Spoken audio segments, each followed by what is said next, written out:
Federalist 34, Part 4, and this is paragraph 5,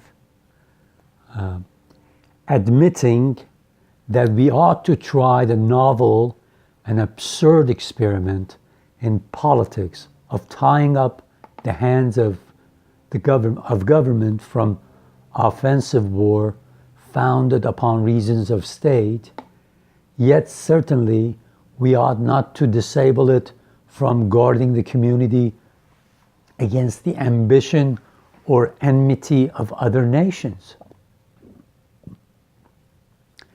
A cloud has been for some time hanging over the European world. If it should break forth into a storm, who can ensure us that in its progress a part of its fury would not be spent upon us? This is a beautiful sentence. Let me read it again. A cloud has been for some time hanging over the European world. If it should break forth into a storm, who can ensure us that in its progress a part of its fury would not be spent upon us? Now this is 1787, as if he's predicting what's going to happen in France with the French Revolution and all the killings that happens over there. But he says, because of history, because we don't know what's going to happen tomorrow, whether people will invade our country or whether we want to or not, we will be involved in two other countries' wars. So we have to always think of contingency. We have to always have enough source of revenue for the federal government so that its hands won't be tied up.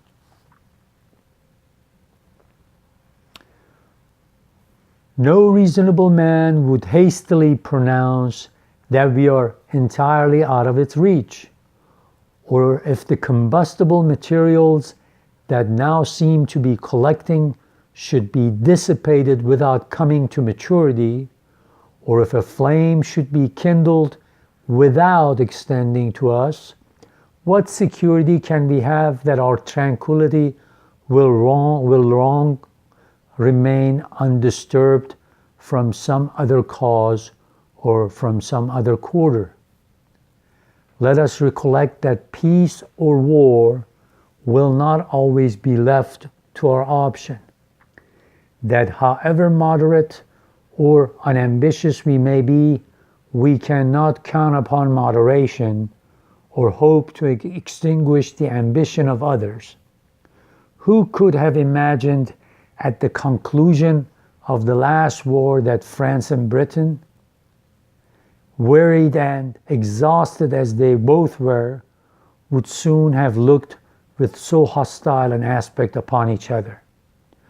To judge from the history of mankind, we shall be compelled to conclude that the fiery and destructive passions of war reign in the human breast with much more powerful sway than the mild and beneficent sentiments of peace, and that to model our political systems upon speculations of lasting tranquility would be to calculate on the weaker springs of the human character. See, here he's being realistic. He says, look, you would think that France and Britain, after being in war for so long, they will be tired of it and they will be maybe peaceful to each other. But he says it looks like they're going to go to war again. This thing will continue. So he says you got to look at how history has been, teaches us that a lot of times passions take over people and they're more tempted to go to war than go towards peace. Because of that, we want a strong federal government. Because of that, we want to make sure that the federal government has enough revenues. Because of that, we want the federal government to be able to tax individual citizens when needed. What are the chief sources of expense in every government? What has occasioned that enormous accumulation of debts with which several of the European nations are oppressed? The answer plainly is wars and rebellions. The support of those institutions which are necessary to guard the body politic against these two most mortal diseases of society.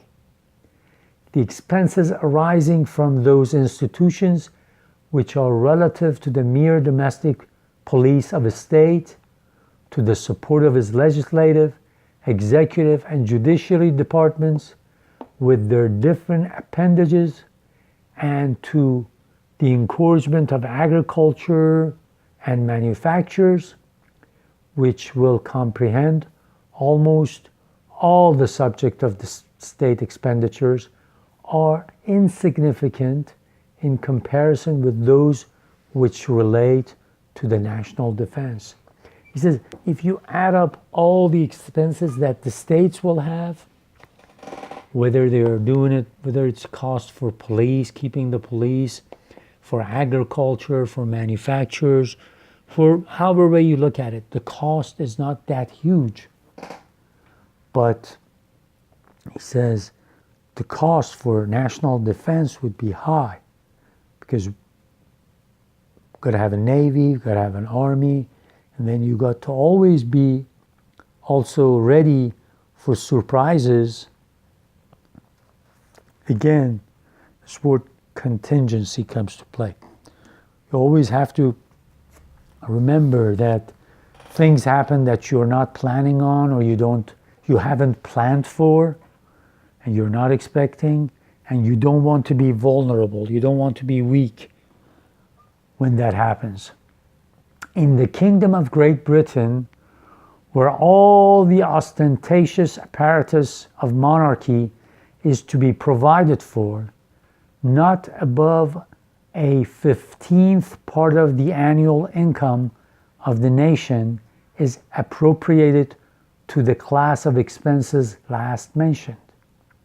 The other 14/15 are absorbed in the payment of the interest of debts contracted for carrying on the wars in which that country has been engaged, and in the maintenance of fleets and armies.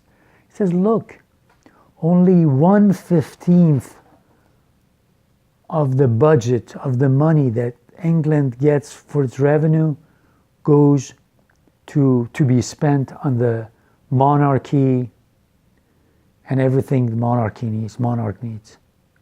14/15 of it, okay? Over 90% of it goes to pay for the debts that they've accrued, that have been summed up because of all the wars that Britain has been in. So it says, look at the amount of money that will go into the defense of a nation. Because of that, we have to be realistic.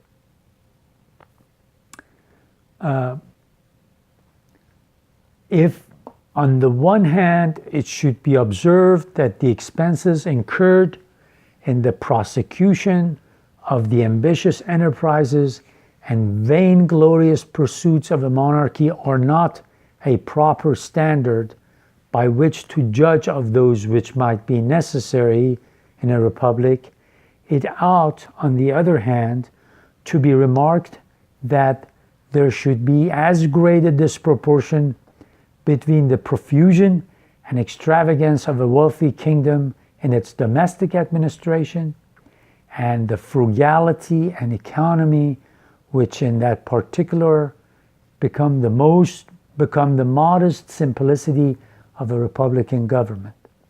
If we balance a proper deduction from one side against that which it is supposed ought to be made from the other, the proportion may still be considered as holding good.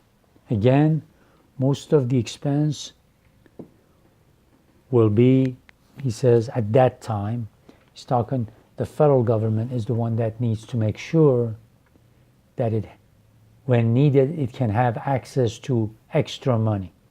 It says the state governments should not worry, because after a while, when